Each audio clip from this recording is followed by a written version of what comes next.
grew up in upstate New York. I flew airplanes before I drove a car, but I wasn't able to fly for the Air Force. So I'm moderating the panel today.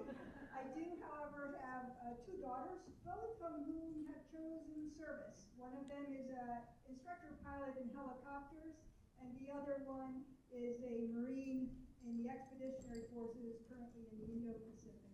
So, thank you. And I have to say, the theme of our panel tonight in talking about women in the military, this is an incredible panel. And my job is to kind of just open up some questions and have them share some of their perspectives. And then we're going to open it up for some of your questions. And then we'll wrap up with hopefully the outcome of this session is you really want to go see Ground at the Opera in the short time that it's playing. So off we go. I'm going to introduce each one of them so that you get a little bit of their background. I know some of them need no introduction, but our composer, starting on my far left, your right, Jeanine Tesori, is born and raised in Long Island. She started playing the piano at age 3. She wrote music at 5, and she played classically until 14. She gave up to play sports in high school, and it got her back into music. She is a graduate of Barnard College. She has a long, distinguished career in composing musical theater. Her most prolific and honored as a female in this industry, I feel like Jake Tapper. Remember when he goes, and 5 Broadway musicals, 6 Tony nominations, and in the audience, many of you will know many of her compositions have been songs for Disney releases to include Mulan 2, Lilo and Stitch, The Little Mermaid, and also Shrek the Third. She's from Manhattan. She's a local. She has a child, Sienna. Please give her a welcome to Judy.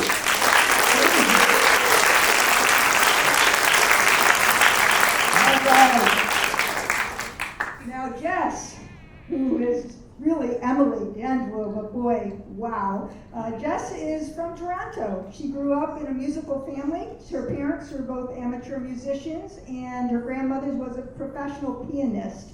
She sang in the Toronto Children's Chorus. She went on international tours with the group. She graduated from the University of Toronto studying music, and she made a debut at 16 years old. She's now described, and I think it's an apt way to describe her, a phenomenon and a musical force to be reckoned with, pushing boundaries with her vocals and artistry. She is the star of Ground at the Opera, pilot and mother, shaken to downward spiral as her separation between career and home crumbles. Riveting. Please welcome Emily.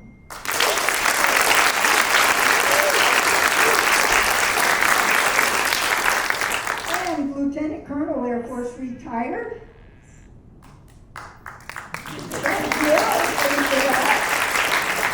Thank you for your service. We have Tamara Berta. She is born and raised in Minnesota. She graduated in Air Force Reserve Officer Training Corps from the University of Minnesota. She's flown the A-10 Warhawk. You know, you have to be tough in Minnesota to fly the Warhawk. That is a machine. She also has flown unmanned aerial vehicles, the Predator and the Reaper, and she's a graduate of the Air Force Weapons School. She has 3,000 hours of flight, and over 1,500 of those hours are in combat support for Iraq and Afghanistan. She retired from the Air Force in 2018 after 20 years. Round of applause for your 20 years service.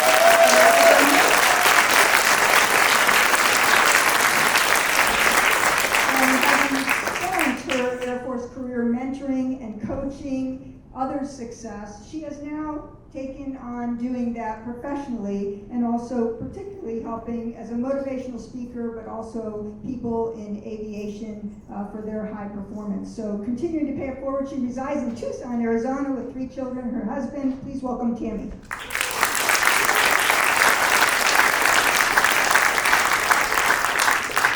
So I'm going to kick off off with a little bit of an admission. I teach at Harvard. I do a lot of public speaking myself, but my heart is racing. And after I heard Emily sing, I needed tissues. So I'm going to kind of ask our panelists, like, does your heart rate go up still in what you're doing? And I probably will start with Emily and just say, when you did that little number, or when you're getting ready, does your heart rate go up a little bit? And how do you deal with that? 100% yes, and especially today, being in the presence of these astounding individuals. Extra. I think I'm more nervous to be sitting here with you than I ever am to sing, actually. But having you in the audience today, and having spent the last sort of hour and a half getting to know each other backstage, I certainly feel that I sang that aria with a new energy and understanding, and it's a huge gift to be here with you today. Wow, so you channeled that into that. We felt it, didn't we? Yes, I love it. That was outstanding, amazing. So I talked with Tammy earlier because you shared a little bit of after you retired and your husband said, you should be a motivational speaker. And your first reaction was, I got a pit in my tummy or something like that? I got a little bit nauseous, and I thought to myself, no way, I'm not doing that. I'm not going to be up on stage by myself in the limelight. That's not happening. And the rest of the story? Well, I realized that too many women just quietly go off into the night and don't speak of what they do. They're trying to be humble and looking for a friend. And I just realized when it was actually selfish to not share my story. That was when I said, I can get on the stage and share because I can impact more lives. And I've seen what happens when I tell my story and people come up to me and they share their stories and how I impacted them. And I'm all about helping other people get places and go further than I ever did. So I said, okay, I'll do this. And we're so grateful that you worked through that and you're doing that, and now amazing in what you're contributing. You just came back from a conference speaking. What were you speaking about? So I speak about mental performance training, that training that athletes use. You see them meditating at the end. All the golfers use it. The bottom line is that I believe that if professional athletes are using it, pilots absolutely need to be using it. But then, in reality, it's something that everyone can use to help them with their mental health, because it's a little bit of it's a piece between needing mental health support professionally and optimal mind. There's a gap there, and this kind of the techniques they use in mental performance training can absolutely fill the gap and help you stay healthy. And when I teach people in my class, I'm teaching pilots, but they tell me things like, I'm sleeping better, I'm sharing this with my husband, I have less anxiety. And so that's what I talk about. Wonderful. All right, Jeanine, let's come to you. Do you get nervous? You got up there and did a little dance. Hell, I'm nervous right now. What are you talking about? Yes, it depends. For me, it was pretty astonishing being in this setting, hearing Emily sing something I wrote 6 years ago and standing behind you two. And those are the moments. One of my favorite songs is They Can't Take That Away From Me. I love that song. The reason I love that song is because it is unbelievably true. You cannot steal someone's memories unless you're like an HBO or a Netflix special, right? You can't take what has already happened, and that there are moments where I think, oh, it's worth it. And that was one of them. But also for me, like, I hide in the back, and then Emily and I worked. I wrote this absolutely for her because the moment I met her, I thought, oh, she's the future of an art form that is fighting change in some ways, and the Met is really doing an incredible job of things like this, and Melanie and her whole team, and Jen, and everybody has done so much outreach, because an opera is, or a musical, or any theater, it should not be separated from the world. It is the world, and anybody who feels like they don't belong, that is untrue. And so when we were making the story, my hope was to tell the story of a woman who is trying to balance who she is in her essence and what the world thinks of her, especially when she's pregnant. So to be here experiencing this today takes the nerves away. I will say that.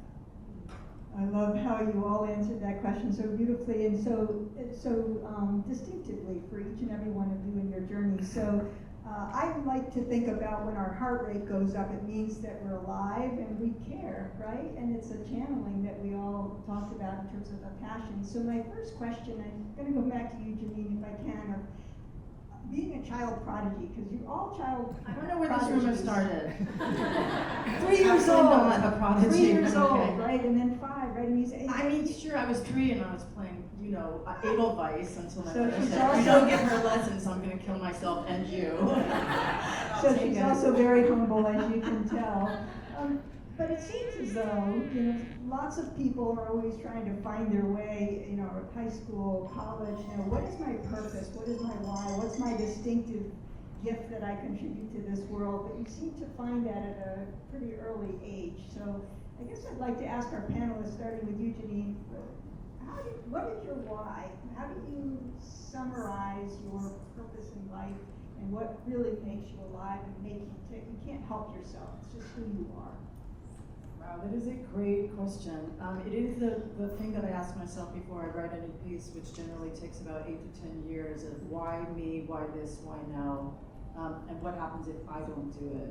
And I think that is the purpose in life. When people don't have purpose, I think that they sink into a place of a sea, right, of some kind of darkness that you don't understand what you're here for. I think that, especially with girls, that they understand who they are between the ages of 7, 8, and 9 so deeply, and I did in music. And then if you're unlucky, you meet people who try to chip away at that. And if you're really lucky, you meet people who really amplify it and find that, especially at that age. And for me, I was in classical music with a beautiful teacher until I got into a gifted program. And then slowly I started losing pieces of myself until I absolutely quit in the middle of a concert, because that's how I roll. I was in the middle of playing something and I thought, screw this. I'm not playing anything I recognize. I was 14 and I just couldn't find it. For me, the purpose was to understand who I am and why I should be writing music. And for me, it's to try to bring stories down, I call it DFC. The F is an expletive, which I won't say. But it's down center means the lowest point that's closest to the audience on the stage, because they're important and they're epic, whether it's an African-American police officer in blue or someone who has served with such sacrifice as Jess as a fighter pilot. And I think that my purpose is to try to transpose how I feel those characters sound inside here in their hearts, and have them share it with audiences. Oh, wonderful. And so I was going to say Jess. I'm sorry. It's Same thing at Emily this point, D'Angelo, but we all know her as our beloved Jess. Emily, how about you? What is your purpose? What makes you tick? What are you passionate about? You can't help yourself. It really brings you great joy in life. It's such a huge question, and Jeanine answered it so eloquently. And I don't have the same wisdom, I think, at this point. But I know that for me, that's an ongoing journey and discovery. And I know 100% every time that I'm embodying Jess in this character, whether it's in rehearsal with Annette, whether it's here today on stage with you, or at the piano with Caitlin, or on stage, I feel that I have a purpose, and I feel very much alive, as you said, with the heart racing, and I feel that it's something very important that we're doing here, and I feel it's it's an honor to be able to bring this to life. And so right now, sort of Jess is my it's my purpose, but it's ongoing, and I just feel so lucky every time I get to embody a character, and this is a very special one. And you're gifting through Jess, right? Your beautiful voice with such gorgeous range that just permeates, right? Thank you. When did you know you wanted to be a pilot and become, you've done it all in our Air Force, and she's really young. So what's your purpose? 48 is young. 48 is young. Yeah. a pilot, but I will tell you, this is kind of laughable, but I remember being a kid looking up at the sky and going, man, I wish I could be a bird. Like, that's the only memory of flying when I was young that I think about, because I didn't know any pilots. So when I expressed interest in the military and somebody said, go to the Air Force, I went to Air Force ROTC and, talked to them, and they said, okay, yeah, do you want, like, the common question, do you want to be a pilot? And I was like, yeah, I want to do that. That sounds awesome. I was a gymnast, roller coaster kid. I mean, it sounded perfect. And so I just kind of started blazing down the path. A little bit blindly, or a lot blindly. You show up at pilot training surrounded by mostly men with engineering degrees who wanted to fly since they were 3, and I didn't even know what hydraulics were.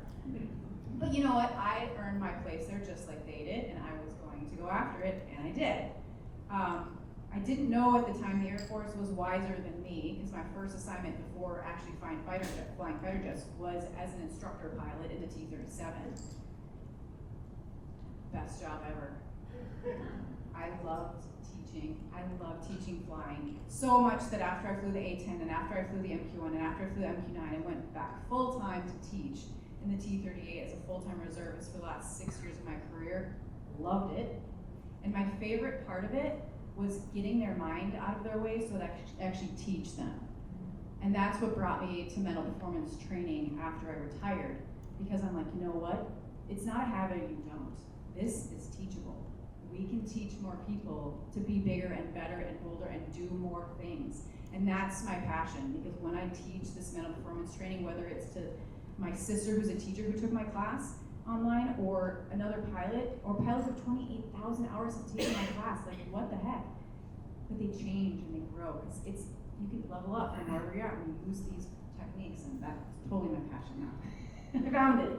And as you listen to them all, don't you hear a thread throughout their lives that is their distinctive passion that they have, and each one of you has one as well, and it's beautiful to see how people are living and leading from that life purpose. So, Jeanine, we're going to come back to you, because I think you have some slides you want to share with us. Yeah? Oh, yes, All slide. right. Yes, I'm going to actually step over here, but Emily and I are going to do this together, right? So Emily's going to join me. I told them not to give me the clicker because I can't be trusted. But we can go to, okay. So I know, right? It's so good. You have to come see it. You have to, everybody has to make a pledge as they're going to come see it. I'll bring you up for pizza, and my friend Matthew knows exactly what that means. So this is the aria that you just heard is this. And that first entrance, I want, Emily, will you describe what that's like? That's the fighter squadron behind her who sing just about being in the sky, and then she comes forward and takes off the helmet. I call it the Maybelline moment. Yeah, this is exactly the moment that you just saw. So I just come from a rapid quick change, where I guess I won't give away what I'm changing. Everybody here is going to come see it. But there's a crazy quick change that happens in 20 seconds or something, and then this what you see right here is 9 feet actually off the ground, and so there's a huge staircase behind us that runs along the entire back length. So I do my change, and then I scurry to the center of the stage, and I sort of crawl up, sort of hovering like this. And when That's I get not very my romantic. cue- We don't want to tell that. I think it's fun. I enjoy Who that said part. that? And then I come up I get my cue, and they split and Jess comes through with her helmet on, and blue, and the helmet comes off, and the night has begun. I've always described this moment as the moment that I feel I've lived my life in music, right there, in that sea of men. Let's go to the next one, please. Okay, so this is when, one of the things that we have talked about is the fact as a fighter pilot that that you're dropping bombs and not seeing the destruction, and this is one of those moments where Emily is going off stage, and they're describing, literally it's a way of, I think about living, that you are not with what your actions have done. This is all my 20s, right here, is what I did, that you actually aren't there. This is the bar where she first meets, that is Eric, who is going to be your love interest. Do you want to take that? Yeah, so this is at the bar in Wyoming, and that's Ben Bliss. I think he's actually here, unless he ran away. Oh yeah, there he is.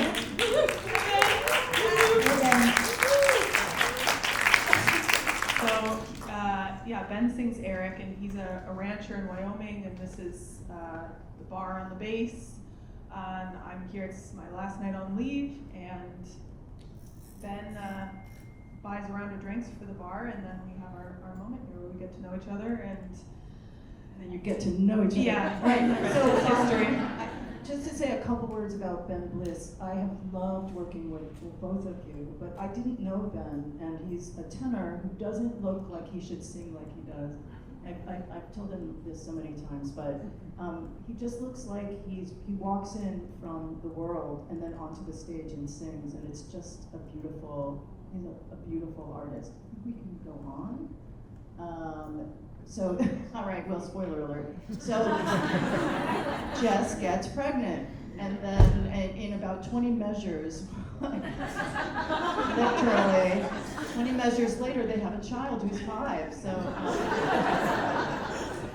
part of the idea of being grounded is, I lived I was raised by a Sicilian MASH doctor, and we were grounded for all of our young lives. But this is also a time when Jess is finding herself, her feet on the floor, and Eric, it's usually the opposite, right? That the man is Icarus, and the woman Penelope waits for Odysseus to come around, and in this it's the opposite. And it's been really interesting playing with that they are grounding each other inside a family life of a trio, and that's their daughter Sam. I think we can, and Jess hasn't flown for 5 years now, and is planning to tell them at this moment that she's going to go back. Okay. This one? Yeah, so this scene here is when I go to meet my commander to tell him I want to come back, and he informs me that he says, forget about Tiger. We got a new plane, the newest, $28 million new, and hands me a folder that contains all the information about this drone, as I call it, and he says, no, it's a Reaper, and you'll be working in Las Vegas, and you can go home every night. We say, war with all the benefits of home is my line that I say to Eric, and here we are all, I'm informing Eric in the same moment that the commander is telling me. It's a sort of split world here. I think we can go to the next one. This is the first time that Jess is inside the trailer, flying with the censor, who is he plays someone who's 19, and this is her first mission. We can go to the next one. Let's just be close up. So the first time that she completes, I guess we call it a mission. It's so weird to talk in front of Tammy right now, because I'm like, I'm going to correct everything I say. And this one, we were really interested, and I don't know if anybody feels this way, but I feel it deeply as a mother, that I feel like I'm in many places at once, especially when my child was young and I could not be where I was. And meditation, which I strongly recommend, is about being exactly where you are, which is really difficult, I think, when you have a kid.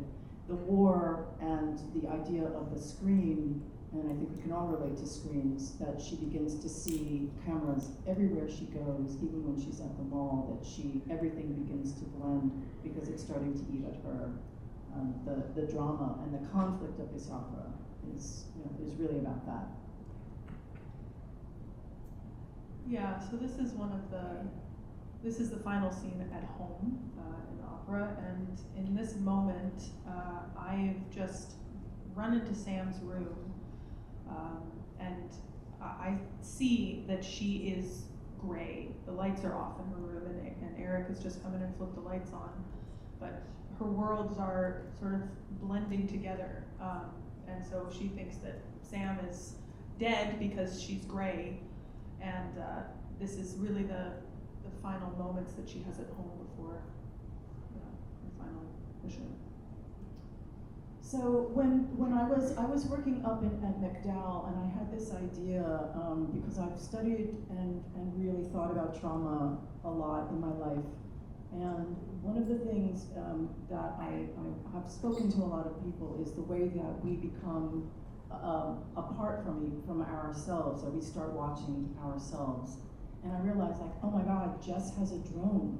She splinters off, and so this character, who's a soprano, is called also Jess. And in order to help her continue to do this job, this character literally splits apart from her and starts to carry a lot of the trauma that she's seeing and can't incorporate into her psyche. So she splits off from this, and that's this character. Yeah.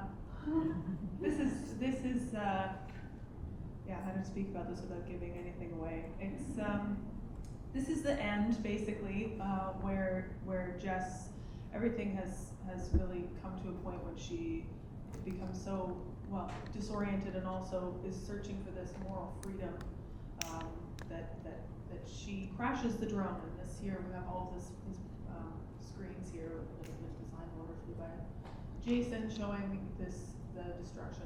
There's Kyle there. We won't say what happens in We the don't want to end, give away but, too much. you know, it's like, I really do hope you'll see it, because it really is about moral injury and about moral freedom. And we were talking about the morality of leadership. And of course, there's so many stories in every industry which go well, but that's not dramatic. You know, drama really comes from conflict, and the conflict here is what we know that people, not just in this industry, have when they have a moral injury where they know that something they're doing is not correct. It's not correct morally, and they've been asked to carry something out, which is what they should be doing. And there's a moment at the end of that where she reaches a moral freedom and a physical incarceration. And that is really the crux of the matter of what happens when you get into good trouble. And so we really are really proud of the work and hope that it amplifies the stories of some of the things that a lot of people are going through. Thank you very much. Wow. All right. That was a teaser. How many of you are hoping or planning to go to see Grounded the Opera? Fantastic. All right, that's a good turnout. Looking forward. We all get torn, and I felt it when you were talking about being torn, and you pointed to our unmanned aerial systems pilot over here, who was just sharing with me, because we were talking about being disassociated sometimes, and you shared a story about your daughter. You have 3 kids, and you actually were grounded from flying and went into unmanned aerial systems. So how did you integrate in your wonderful purpose that you have to do the mission as a mom personally, but also professionally? I think that one of the biggest things that we all need to do with whatever role that it is, not necessarily just mom, is we need to take the time to figure out what our personal core values are, and then define our roles and what success is for that role for us. Because I will tell you that there's a couple things that come to mind. First of all, I think about those times where I would go hours being so focused on what I was doing, and I would stop, be done with whatever that was, and I'd step out and go, I haven't thought about my kids for 3 hours. What a terrible mom I am. But the reality is, that was the best I could be as a mom. I need to focus on what I'm doing when I'm away from them and be as dedicated as I can to that, and not be split. And so that's one thing that goes through my mind. But the other thing is my mind, although I'm not quite old enough to watch Leave It to Beaver, I did see the reruns. And I still had this like June Cleaver idea in my mind of what a good mom was. And I had to consciously stop and take the time to go, a good mom doesn't mean I have to be at every event, and I have to wipe every nose that runs, and I have to, to me, a good mom, being a good mom for Tammy Barlett was having the kids as well taken care of as I could when I wasn't there. And when I was there, I was present, very present, and they knew that I loved them. They know that I love them. I'm not there now, right? They know that I love them. But they're also seeing a good example of what you can do in the world. Everybody has, being a stay-at-home mom is a beautiful thing. Being a working mom is a beautiful thing. Whatever your multi-role life is, define success for you and know what that is so you can actually achieve it. It has to be achievable. If it's not achievable, every day, you're gonna feel like a failure. And that's not a way to live life. And prepared to be judged, because our definitions may be different, right? When I was judged when I went to weapons school, my kids were 18 months and 3 months old. What kind of mom does that? I don't know, same as the dad does it, but they were judging me and writing bad articles and everything. Yeah, but you stayed on your course. How about for you, Emily, success and when you're torn, what brings you together, what integrates? And even just hearing you struggle about, being Jess and being Emily, and how you integrate, that's still you, even though you're playing Jess. Yeah, absolutely. Those things speak to each other, and like you said, being really present wherever you are. And Eric, talks in the score about clapping off the game. So he's working as a blackjack dealer at the casino in Vegas somewhere, and this idea that whatever you're doing, you do it 100%, and then you need to try to leave it where it is, if it's especially if it's something difficult. So yeah, working on this piece can absolutely be heavy sometimes. And I think I carry Jess with me, and I've learned so much, and those things, they're blurred, the lines are blurred, because obviously every experience is gonna inform your view of the world, but to be able to, focus on what you're doing and leave the bad or the difficult behind is an ongoing, discovery and journey, for sure. For all, and actually we could come back and learn about the On Your Floors and doing the opera and staying with it and bringing in your Nashville music in Eric in the cast. How did you bring this all together? But it had to be tough, right? To bring disparate parts of your life and your passion into your integration here. There's such a bar mitzvah going on in my brain all the time that I'm glad that you could listen to it. I was raised musically in such an interesting, for me, way. First of all, I was on teams, but I highly recommend if anyone is a musician, be on a team. And I think that this idea of belonging and teamwork is that's what we do. We're part of a team that is there. Everybody, I've learned so much about the Met Opera. It is a giant team with hundreds and hundreds of people. And my passion for the opera is not just what's happening on the stage, it's what's happening underneath it 24/7. I've never seen, it's like the Intrepid, except people sing. So I had so much world music. I was trained as a producer in Nashville when I was in my 20s. So those guys used the realized bass that Bach used. 11/45 turnaround means, a 1 chord, a 1 chord, a 4 chord, and a 5 chord. But they listened to each other in such a beautiful way, in the way that when I work with singers, the listening is so acute. You have to listen. Yannick, who is the conductor at the Met, listens. That is it's missing. I don't know if you watched the debate, but I thought if you would listen to each other and respond and really have a civic discourse about the idea and not whose idea it is. That is collaboration at its finest, and that's how the arts come together. So for me, it's not just about the music. Music for me is about where faith and science come together. And I asked my mentor how long it took him to write a piece once, and he said, my whole life. And I thought, oh, that's it, exactly. And he was, in his 50s. So I bring so many things to me when I write a piece, and I really try to understand the characters. I have a deep love for Nashville and a deep love for people like Ben who come from Kansas and from Toronto, which seems so much safer than New York.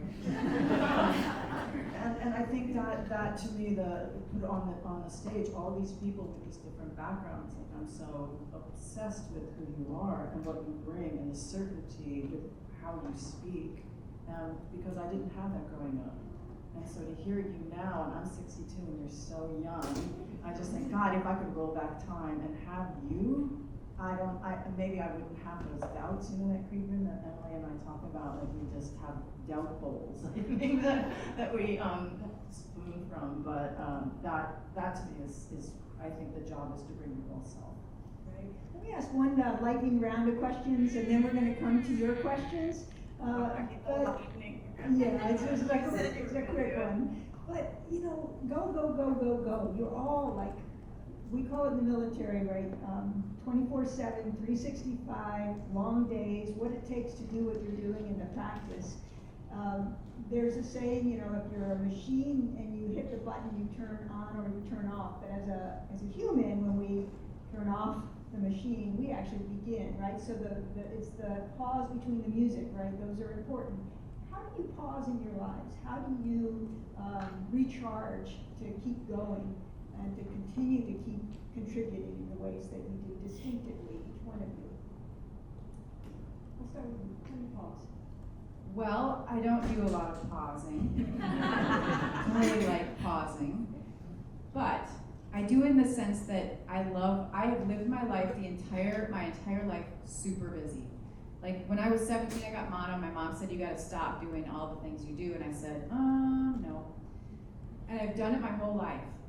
But what I learned is that I like that. Instead of doing what society thinks and I have to like work all week so I can just chill on the weekend, I never can chill because that's just not how I'm built.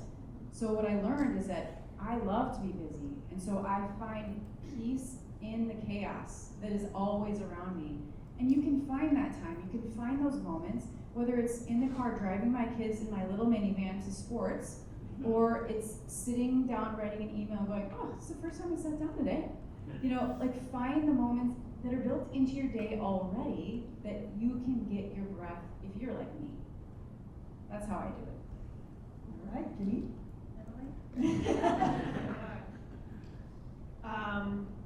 So not lightning, right? I'm like, beep.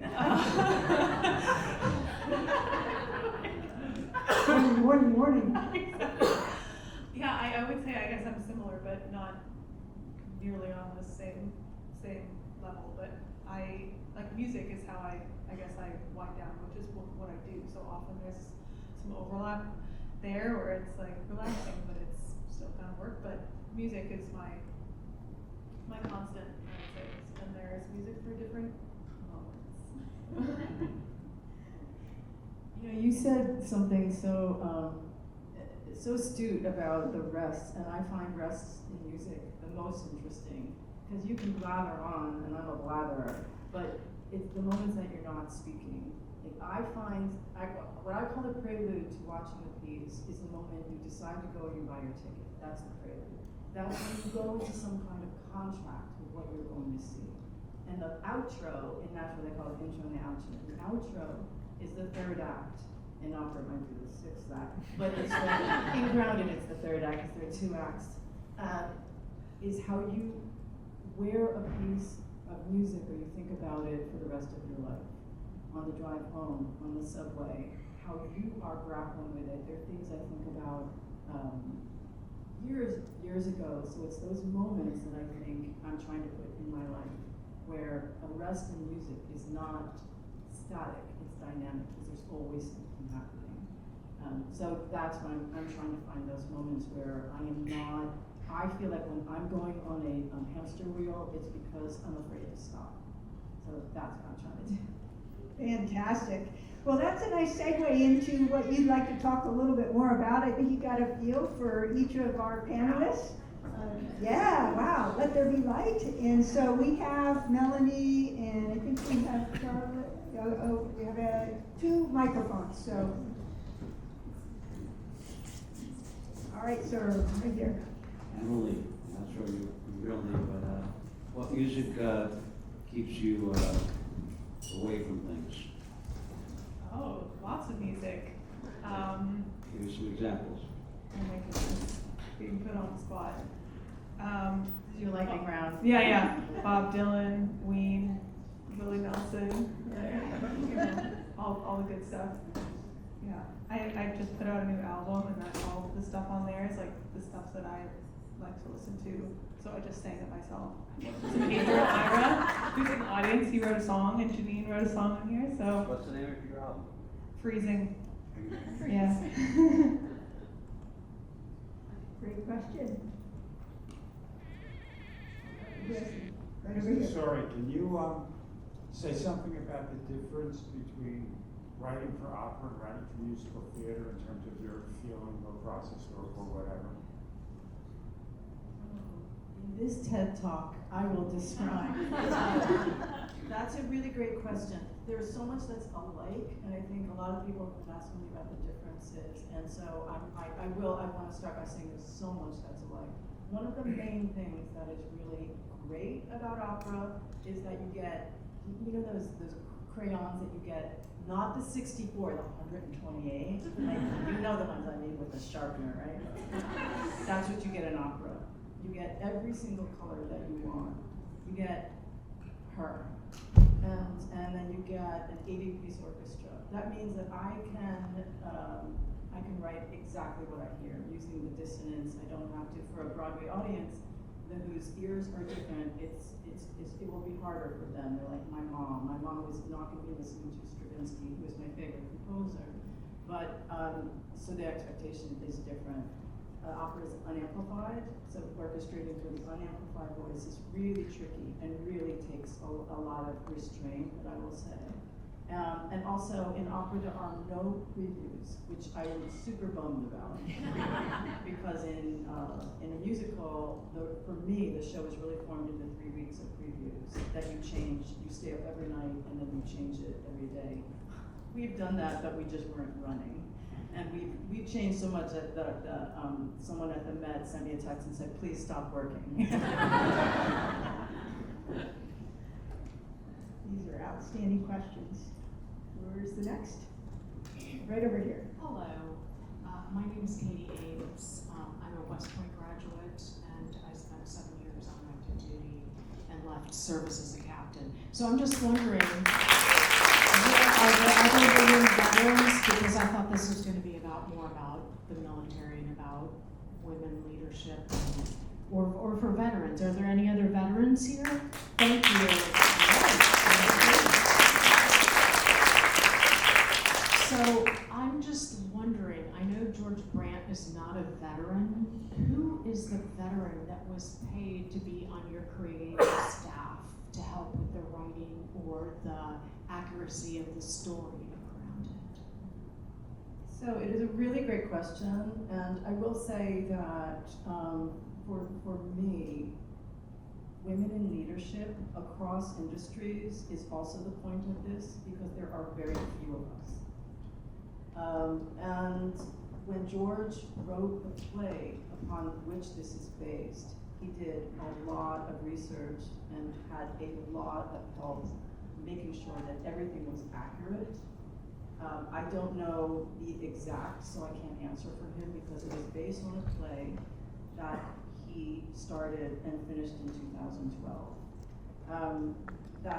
So what's also really difficult about that is it's not a documentary. So we had to make sure that there were things that were absolutely accurate. But as you would know, if you've seen the movie Tar, as a conductor, there are things that you would see that would never happen as a conductor, but it was extremely accurate. So clearly there was someone who was in the industry in that. And that is for, honestly, for George, the playwright, to make sure, to answer, and he's not here, I don't think. And you come from a military family, right? So you have some military background, don't you? Yeah, I mean, all the men in our family served, but I take your question seriously, because I think that it has to honor that. It's disappointing, I'll say that. It's disappointing. I accept that. Yeah, some things are really disappointing. And I will say that George has the accuracy of, and I don't know that someone wasn't paid, so I wanna make sure that I'm accurately describing the process by which he wrote this play, because he is, I think that he takes it very seriously, the responsibility of telling the story, and there have been hundreds and hundreds of productions of this play. And I invite you to come see it and judge it, and I invite you to read the play and judge that, and about the accuracy of the experience of being a military war vet. Yeah, I think that's a hard one. I mean, with 30 years in the service and with 2 daughters, and maybe you can speak to this too, because we are all so distinctive, our journeys are, what I kind of get from it is more the humanity story it's not just a gender story, right? It's a humanity story about service, about being torn, about, you'll notice my questions were really about, I teach authentic leadership at Harvard, so I can't help but, and I was the academic dean at the Air Force Academy for 9 years, so can't think, beyond that, it's the leadership part of this that is so distinctive for each of us. So maybe the disappointment, I guess I'd explore that. What is it about the disappointment? Is it, it's not my life, or maybe I'm not, what am I missing that might be my life? I do have to say, and this is for storytellers, I accept your disappointment, and I invite you to come see it. I invite you to come see it. I think there are things that are plot and story, because this is a big thing in my industry of who gets to tell the story, right? Should I not tell the story because I'm not, should it only be Tammy who tells the story? Or should I talk to hundreds of people in the military, as I had, to make sure that the heart and soul inside the plot of this, the plot is not the story. The plot is about the specifics, which I think that we got pretty close. If we have not, someone will indeed tell us. The story about it is about the morality of what someone is doing, and about the lever pullers and the people who are telling the people to pull the levers. And I don't know if you know anybody, but it's not just in the military, about where policy is made, where your funding goes, who you vote for, what happens when something happens, and you are part of the civic discourse, the policies and the politics that are personal. That is the story. It is a story of a mother and someone who cannot, has to get control over what she is part of. That's what this is. It is about recognizing collateral damage and deciding to not be a part of that, which is happening right now. So that's not to say that I don't value your question, I do. But it is also, I think, the role of the artist to use their imagination, because it's not a documentary.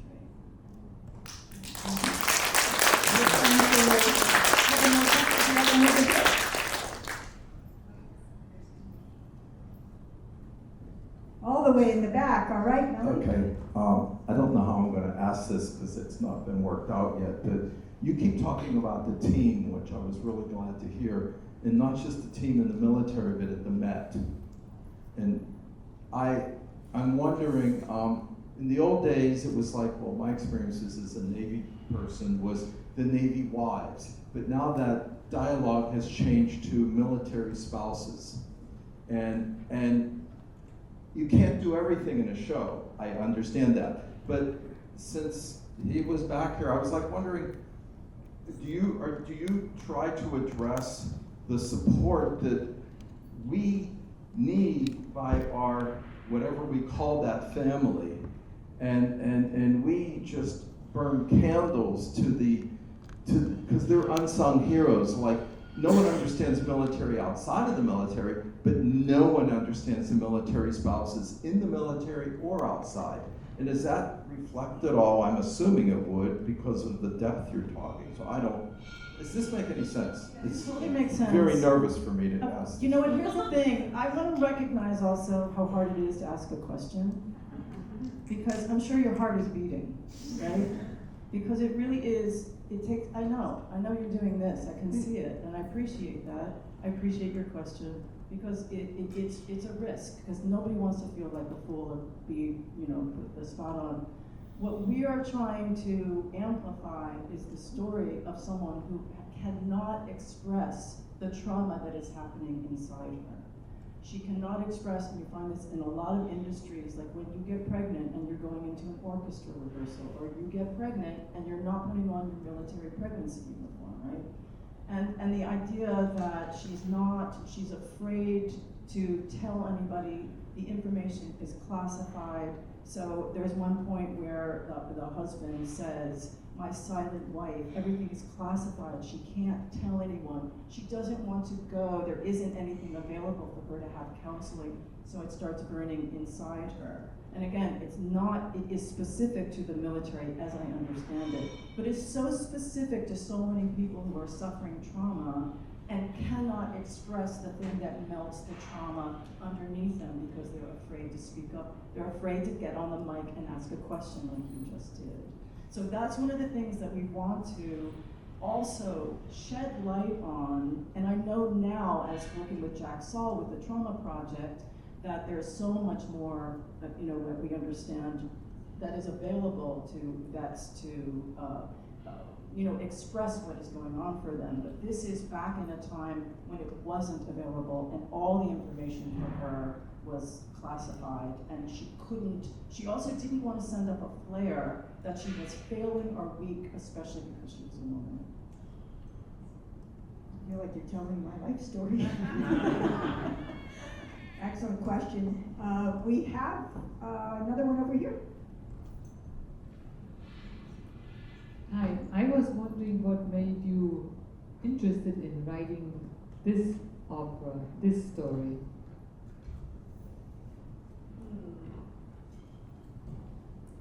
I'll tell you, it's women like Tammy, for me, who I want to tell stories for things I don't know about. And I promise you, people do not understand the military. And the way to get people to understand any industry is to write a story about it. I wrote Fun Home because no one had seen a butch woman in the middle of a musical ever. Samantha Power, the ambassador to the UN, brought 14 people to Fun Home for whom their countries, it was illegal to be a homosexual. And over the months after that, some of their policies changed. Not all, but it's because for the first time they saw humanity inside the decisions. I do not understand what's happening in the industrial military complex, just like I didn't understand what was happening at the Met until I went there. I think the way to do it is to tell a story. And I think what we have done, I really believe, I wouldn't put it on the stage, that it is fair because it shows the sacrifice, but it also shows what we are not taking care of in the circle of responsibility for our veterans. Because there is a lot of suffering that I think is going on that they are not talking about, a lot of suicides, less now as I understand it, because all I know is the men in my family did not say one word. My uncle looked out the window for 1 year after Vietnam and did not say a word, and never did. And I thought, I'm doing this also for him, because he was afraid to speak, he was afraid to grab the mic. So that is really why I wanted to write this. We have time for one last question, so we're going back up into the back. So again, I'm just really excited about this topic, but I wanted to know, there are so many disparities that happen in employment with regards to women, both in traditional roles and in leadership. To what extent do you feel like that is kind of addressed in this piece, and to what extent, Tammy, as you kind of went through your career, do you feel that you have been able to kind of pave the way for other women to climb into leadership? Well, for that part of the question that was addressed to me, I'll say that it's incremental. Things change incrementally over time, and we have to be patient. It's just the way things always work. She paved the way for me, and then I paved the way for more people. And I know a lot of women who look back and go, man, I wish I would have done X, Y, and Z instead of just the one thing I did. And I tell them, no, stop carrying that guilt. You had a role, you played the role, you helped change what you could change, and then you left it to those who came after you. Don't guilt yourself, because you can't change it all. Like when I was in an A-10 squadron, there was a lot of things around me that was like, whoa, I'm not here to change your culture. I just want to fly planes, and I just need to prove that I can do it. We were still at the proving phase 20 years after women started flying fighters. We're finally beyond that. But it wasn't the time for me to start changing all these policies that are finally changing now. And I'm okay with that. It's unfortunate, but we have to be patient and it'll change. It's slowly changing. I know it's slow, but it's hard to do things fast. It's not always safe to do it fast. All right. How about a roaring round of applause for, I told you they were amazing panelists.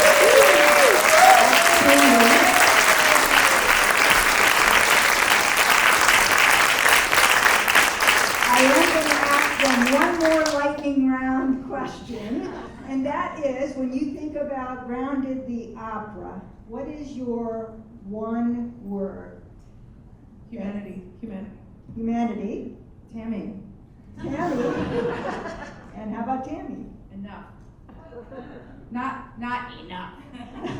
It's, I've done enough, I am enough, it is enough, it's enough. Outstanding.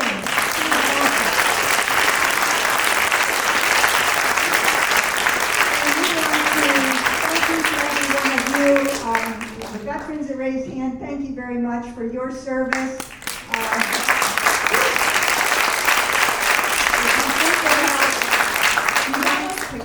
We have to get the pictures. Do you guys want to end on a good note? I mean, not that we're not on a good note, but.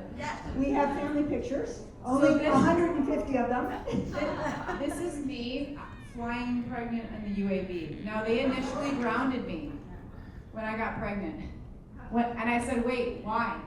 I am like across the base, 3 feet off the ground. And they said, well, we don't have regulations for unmanned, so we have to apply the heavy aircraft regulations. We did finally get them changed. So she's also, my sensor operator was pregnant. I have 2 more, but I don't know. Yeah, so I went back into high-G aircraft after I had spine reconstruction, and that's why I was flying unmanned planes. I got a waiver, and then I had that little one, and I was grounded while I was pregnant with her. The regulations have now changed, but I was grounded the whole time I was pregnant with her. Outstanding. You call that you're zipping on your, what did you say in this offer? It's your passport to the sky? Fantastic. So, yeah, that's that. Thank you for all of you, for each of you. I hope you enjoyed the opera. Please be safe. And we look forward to your feedback.